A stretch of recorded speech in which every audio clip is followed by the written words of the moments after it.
Hello दोस्तों, आपका एक बार हमारे यूट्यूब चैनल में एक बार फिर से स्वागत है। ठीक है, आज हम देखेंगे कि जीवों में जनन का जो दूसरा भाग था। हमने कल पढ़ लिया था कि जीवों में जनन कैसे होता है तथा ये कितने प्रकार का होता है।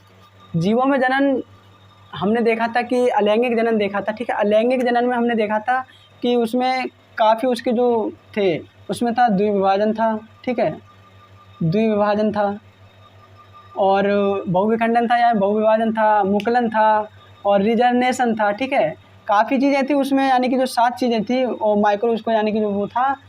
ठीक है, उसमें से हम आज सिर्फ आपको द्विविभाजन यानी कि और बहुविखंडन इस वीडियो में पढ़ाएंगे। ठीक है, हम देखते हैं कि बहुविखंडन द्विविभाजन यानी कि अमीबा में पढ़ाएंगे। वैसे अमीबा जो चैप्टर है वो 11th क्लास के थर्ड जो पार्ट है उसका 11th क्लास का बायोलॉजी का, उससे रिलेटेड है। ठीक है, यहाँ पे तो सिर्फ इसके बारे में बताया जाएगा कि ये कैसे रहते हैं, यानी कि द्विविभाजन कैसे होता है, बहुविखंडन कैसे होता है अमीबा में। ठीक है, हम इसके बारे में पूरी डिटेल आपको नहीं बताएंगे। ठीक है, अगर आप वीडियो को शुरू से एंड तक देखते हैं, वीडियो को शुरू से एंड तक देखते हैं तो आपको वीडियो समझ में आएगी कि वीडियो क्या है। ठीक है, आप लोग 70% लोग जो होते हैं एक तो वीडियो लाइक नहीं करते। ठीक है, और शुरू से एंड तक नहीं देखते। अगर आप वीडियो एंड तक देखोगे तो आपको समझ में आएगा कि वीडियो में क्या बताया है क्या नहीं बताया। ठीक है, आप किसी भी यूट्यूबर की वीडियो ले लो, ठीक है ना, अगर आप शुरू से एंड तक नहीं देखोगे तो आपको कुछ भी समझ में नहीं आएगा। ठीक है, और मैं आपको बता रहा हूँ कि मैं साथ साथ नोट भी प्रोवाइड कराता रहता हूँ। मेरा टेलीग्राम पे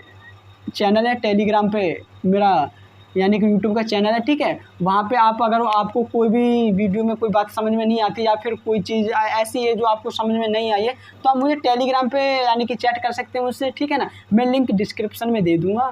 ठीक है, इसमें हम आगे यानी कि वो अमीबा के बारे में पढ़ेंगे, द्विविभाजन और बहुविखंडन क्या होता है अमीबा में। ठीक है, अगर आप हमारी यूट्यूब चैनल पे पहली बार आए हैं तो वीडियो को लाइक कीजिए, चैनल को सब्सक्राइब कीजिए, जिससे हमारी आगे आने वाली वीडियो का नोटिफिकेशन आपके पास सबसे पहले पहुंचे। ठीक है, अच्छा चलते हैं, देखते हैं कि अमीबा में बहुविभाजन यानी कि बहुविखंडन और द्विविभाजन किस तरह से होता है। ठीक है, ठीक है, आज हम देखते हैं जो जीवों में जनन था, जीवों में जनन का भाग 2 देखेंगे। ठीक है, भाग 2 में देखेंगे कि द्विविभाजन क्या होता है। हमने आपको कल पढ़ाया था कि जीवों में जनन क्या होता है तथा जीवों में जनन कितने प्रकार का होता है। तो उसमें सबसे पहले हमने पढ़ा था अलैंगिक जनन, असेक्सुअल रिप्रोडक्शन। असेक्सुअल रिप्रोडक्शन में हमने देखा था कि वो 7 तरह का यानी कि 7 भागों में बटा हुआ था। तो सबसे पहले देखते हैं द्विविभाजन यानी कि बाइनरी फ्यूजन।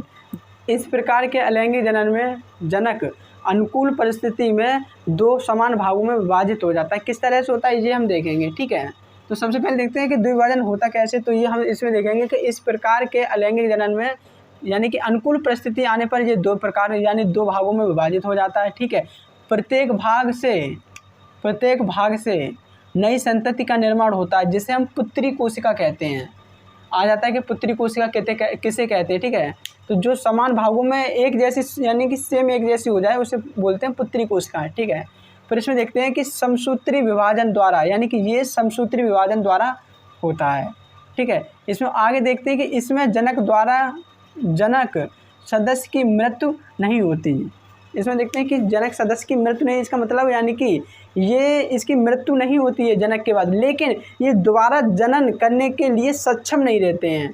ठीक है ना, क्योंकि अगर ये दोबारा जनन करेंगे तो इस प्रकार से तो एक अमीबा 2 से करेगा, 2 अमीबा 4 करेंगे, 4 अमीबा 8 करेंगे। ठीक है ना, तो ऐसे तो इनकी यानी कि जो वो है रिप्रोडक्शन वो बढ़ती जाएगी, जनन बढ़ती जाएगी। ठीक है, इस प्रकार से देखते हैं जीवन काल के रूप में इसका अस्तित्व समाप्त हो जाता है।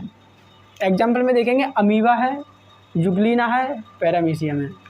ठीक है, अमीबा में हम देखते हैं कि जब अमीबा होता है तो अनुकूल परिस्थिति आने पर 2 समान भागों में डिवाइड हो जाता है, यानी कि समान भागों में बट जाता है।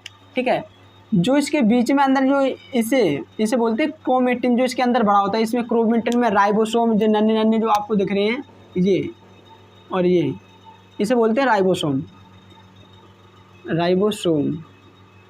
ठीक है, राइबोसोम यानी कि एकल कोशिका वाले होते हैं जो बहुत ही छोटे होते हैं। ठीक है, जो एक क्रोमेटिन पदार्थ में इसमें डीएनए पाया जाता है। ठीक है, ये डीएनए होता है और जो इसकी बाहरी परत होती है इसे हम बोलते हैं कोशिका कला। इसकी बाहरी परत को कोशिका कला बोलते हैं। ठीक है, और जो अंदर की यानी कि जो अंदर का यानी कि केंद्रक होता है, केंद्रक की कला को बोलते हैं हम केंद्रक कला। ठीक है, अच्छा, जब ये तो हमारा होता है सिंगल यानी कि डीएनए। जब ये आगे बढ़ता है, जब कागज परिस्थिति आती है, इस पर अनुकूल परिस्थिति आती है, तो ये इसका जो केंद्रक है वो विभाजित होने लगता है। ठीक है, केंद्रक इसका विभाजित होने लगता है, यानी कि दो समान भागों में डिवाइड होने लगता है। ठीक है, तो केंद्रक दो समान भागों में डिवाइड हो जाता है। उसके बाद देखते हैं कि जो इसका केंद्रक है, जो इसका केंद्रक है वो दो समान भागों में बट जाता है पूरी तरह से, जिसे हम संतति केंद्रक बोलते हैं। इन्हें हम बोलते हैं संतति केंद्रक। ठीक है, संतति केंद्रक बोलते हैं। इसके बाद देखते हैं कि जब ये दो केंद्रकों में बट जाता है, फिर ये अपने आप यानी कि अलग हो जाते हैं, जिससे संतति अमीबा का निर्माण होता है। दो समान संतति अमीबा का निर्माण होता है। देखिए दोस्तों, अगर मैं आपको साथ ही साथ पढ़ाऊँ, ठीक है, इस पर यानी कि स्केच करके दिखाऊंगा, तो उसमें यानी कि टाइम बहुत ज़्यादा लगता है, तो मैं नहीं चाहता कि ज़्यादा टाइम लगे। ठीक है, छोटी छोटी चीज़ें, वैसे ये 11th क्लास में, अगर आपने 11th क्लास पढ़ी है तो उसमें यानी कि आता है। इसमें फ़िलहाल में ज़्यादा नहीं, 2 नंबर में कभी कभी आ जाता है कि द्विविभाजन बताइए, 1 नंबर में या 2 नंबर में आ जाता है। 12th में वैसे इंपॉर्टेंट है, लेकिन इतना नहीं है। ठीक है, लेकिन 11th में ये अगर आपने पढ़ा होगा तो अच्छे से, हम तो इसमें सिर्फ शॉर्ट में आपको बता रहे हैं और कुछ नहीं। ठीक है, अगर हम इसकी परिभाषा लिखना चाहें तो परिभाषा लिखेंगे कि इस प्रकार के अलैंगिक जनन में जीव अनुकूल परिस्थिति आने पर दो समान भागों में बट जाता है। ठीक है, इस प्रकार दो समान भागों में बट जाता है। वह प्रत्येक भाग एक नई संतति कोशिका का निर्माण करता है। ठीक है, यह समसूत्री विभाजन द्वारा होता है। मैंने आपको क्या लिखा था यहाँ पे, अगर हम देखते हैं कि यह समसूत्री विभाजन द्वारा होता है, तथा इसमें जनन सदस्य की मृत्यु नहीं होती। जो जनक सदस्य होता है इसकी मृत्यु नहीं होती। ठीक है, इसकी मृत्यु नहीं होती, तथा वह ये जीवन काल के रूप में इसका अस्तित्व समाप्त हो जाता है। ठीक है, अमीबा में अगर लिख रहे हैं, अगर आप द्विविभाजन लिख रहे हैं तो द्विविभाजन में आप इतना लिख सकते हैं शॉर्ट में। अगर आपको नोट चाहिए तो आप मुझे यानी कि टेलीग्राम पे मेरा चैनल है, आप वहाँ पे डिस्क्रिप्शन में लिंक मिल जाएगी, आप वहाँ पे जा कर के और फुल नोट मुझसे पा सकते हैं। ठीक है, मैं ये शॉर्ट में इस वजह से बता रहा हूँ क्योंकि वीडियो बहुत लंबी हो जाती है, इस वजह से मैं नहीं चाहता कि ज़्यादा बड़ी वीडियो हो। आप इतने में समझ, अगर आपको इतने में समझ में नहीं आ रहा है तो आप मुझसे टेलीग्राम पे संपर्क कर सकते हैं। ठीक है, जो भी समझ नहीं आ रहा है आप मुझसे पूछ सकते हैं। ठीक है, ये तो था हमारा अमीबा के बारे में, खासकर कोई ज़्यादा वैसा नहीं है, लेकिन आप 11th क्लास में पढ़ेंगे तो 11th क्लास में अमीबा आपको बहुत बड़ा यानी कि चैप्टर है इसका, तो उसमें थोड़ा देखने को मिलेगा। ठीक है, अच्छा, द्विविभाजन देखते हैं को होता किस किस में। अमीबा में होता है, यूग्लिना में होता है और पैरामीशियम। ठीक है, तो इसे अमीबा में जो होता है, अमीबा में जो द्विविभाजन होता है इसे हम बोलते हैं सिंपल बाइनरी फ्यूजन। इसे बोलते हैं सिंपल बाइनरी फ्यूजन। ठीक है, यानी कि साधारण द्विविभाजन। ठीक है, साधारण द्विविभाजन अगर पूछा जाए कि साधारण द्विविभाजन किस में पाया जाता है तो आप सीधे सीधे लिख सकते हैं कि अमीबा में साधारण द्विविभाजन पाया जाता है। ठीक है, इसके बाद हम देखते हैं कि बहुविभाजन किस में होता है। बहुविभाजन नंबर 2 होता है बहुविभाजन या बहुविखंडन।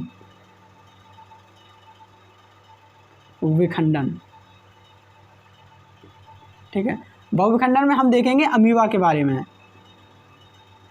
कि अमीबा में बहुविखंडन किस प्रकार से होता है। ठीक है, ये भी यानी कि जब उसमें परिस्थिति इसकी अनुकूल परिस्थिति नहीं रहती है तो उसमें बहुविखंडन होता है, जिससे एक अमीबा काफ़ी संतति अमीबाओं का निर्माण करता है। ठीक है, ये हम देखेंगे, ये इतना हमने देख लिया था। आगे देखते हैं बहुविभाजन। ठीक है, आगे हम देखते हैं कि बहुविखंडन यानी बहुविभाजन या बहुविखंडन बात एक ही। ठीक है, क्या होता है मल्टीपल फ्यूजन। मल्टीपल फ्यूजन में हम पढ़ेंगे आज सिर्फ अमीबा के बारे में। ठीक है, अमीबा के बारे में। तो बहुविखंडन जो है वो सिंपली 2 चीज़ों में होता है। एक तो होता है अमीबा में, अमीबा। ठीक है, और दूसरा होता है प्लाज्मोडियम में, प्लाज्मोडियम। ये 2 चीज़ों में होता है। ठीक है, आपके पेपर में जब आएगा तो अमीबा के साथ साथ प्लाज्मोडियम भी आएगा। ठीक है, तो आप वो प्लाज्मोडियम को ना कर करके आप अमीबा को कर सकते हैं। वैसे भी प्लाज्मोडियम में भी सेम इसी तरह से होता है, बस थोड़ा सा डिफरेंट होता है और कुछ नहीं। ठीक है, अच्छा, हम देखते हैं कि मल्टीपल फ्यूजन होता क्या, अमीबा में कैसे होता है। ठीक है, जो हमारा अमीबा होता है ये जब विपरीत परिस्थिति आती है तो अपने केंद्रक के चारों ओर यानी कि अपने त्वचा के चारों ओर एक त्रिस्तरीय मोटी परत बनाता है।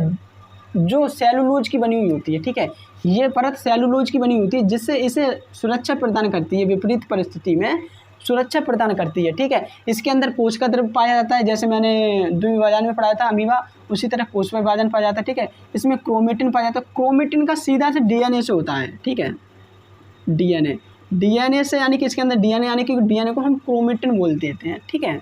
इसके बाद दूसरे चरण में अगर हम देखते हैं अमीबा, तो देखते हैं कि जो ये इसका केंद्रक होता है, केंद्रक कई संतति केंद्रकों में डिवाइड हो जाता है, ठीक है, इसे बोलते हैं संतति केंद्रक। कई संतति केंद्रक में डिवाइड हो जाता है, ठीक है। आगे चल के जो और जिसके अंदर जो क्रोमेटिन पदार्थ यानी कि जो होता है वो नष्ट हो जाता है, लेकिन केंद्रक यानी कि कई संतति में डिवाइड हो जाता है, ठीक है। और जो इसके अंदर जो राइबोसोम वगैरह होते हैं, जो कोशिका द्रव्य होता है, वो तो वैसा का वैसा ही रहता है, ठीक है। इसके बाद आगे देखते हैं, जब आगे इसकी चरण यानी कि आगे चरण होता है इसका, जब वो संतति केंद्रक बन जाते हैं, इसके बाद इसमें बीजाणु अमीबा बनते हैं। बीजाणु अमीबा यानी कि कई छोटे छोटे बीजाणु बनते हैं, जिन्हें हम बीजाणु अमीबा कहते हैं, यानी कि सीडोपोडियोस्पोर्स कहते हैं, ठीक है।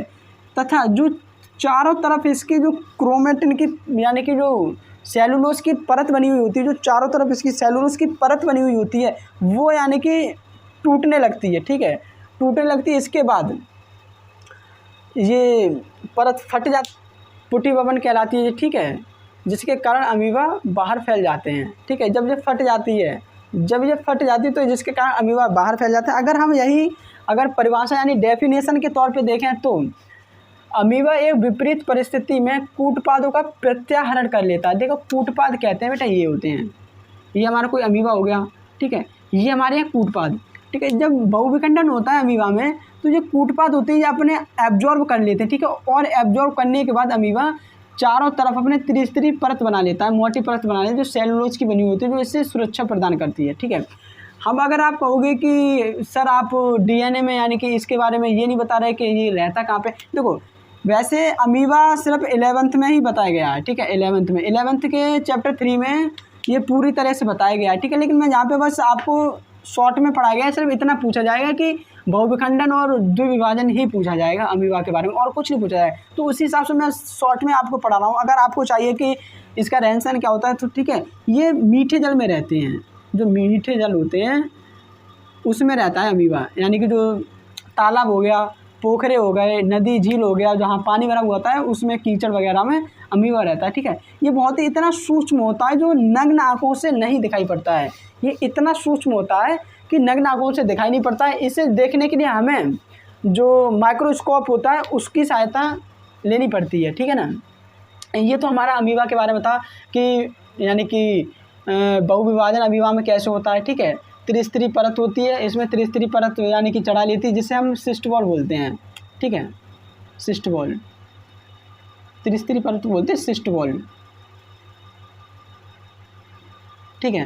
क्रोमेटिन द्रव होता है, और क्रोमेटिन को आप बता दिया था कि डीएनए होता है, ठीक है। ये मीठे जल में पाए जाते हैं। अगर हम इसकी डेफिनेशन एक बार देखते हैं तो डेफिनेशन हम देखेंगे कि अमीबा विपरीत परिस्थिति में अपने कूटपादों का प्रत्याहरण कर लेता है तथा अपने चारों ओर मोटी स्त्री पुटी भित्ति का निर्माण करता है, जिसे इस प्रक्रिया को पुटिभवन कहते हैं, कि यह प्रक्रिया पुटिभवन कहलाती है, ठीक है। अनुकूल परिस्थितियां आने पर सिस्ट वॉल जल सोख कर फट जाती है, जिसके कारण अमीबा बाहर फैल जाते हैं, बाहर निकल जाते हैं, ठीक है। जो सिस्ट वॉल होती है ये जल सोख लेती है और ये फट जाती है, ठीक है, जिसके कारण अमीबा बाहर निकल जाते हैं। ये नया अमीबा हम इस तरह से शॉर्ट में आपको बता दें कि इस तरह से बनते हैं, ठीक है। आपको मैं एक बात और बता दूं, जब मैंने 12th पास यानी कि जब मैं 12th में था तो मेरे टीचर ने मुझे इस तरह से नहीं पढ़ाता। क्यों? क्योंकि जो अमीबा चैप्टर है वो सिर्फ 11th क्लास में है, ठीक है। मैं आपको फिर भी इतने अच्छे से पढ़ा रहा हूँ, क्यों? क्योंकि मैं इतने शॉर्ट में, वैसे इतना भी शॉर्ट नहीं है, ठीक है, फिर भी काफ़ी यानी कि जो बहुविभाजन मल्टीपल फिजन है अमीबा का, वही बता रहा हूँ। उसके बारे में पूरी बात नहीं बता रहा हूँ, क्योंकि पूरी बात तो आपको 11th के 3rd चैप्टर में ही पता पड़ेगी कि क्या था। क्यों?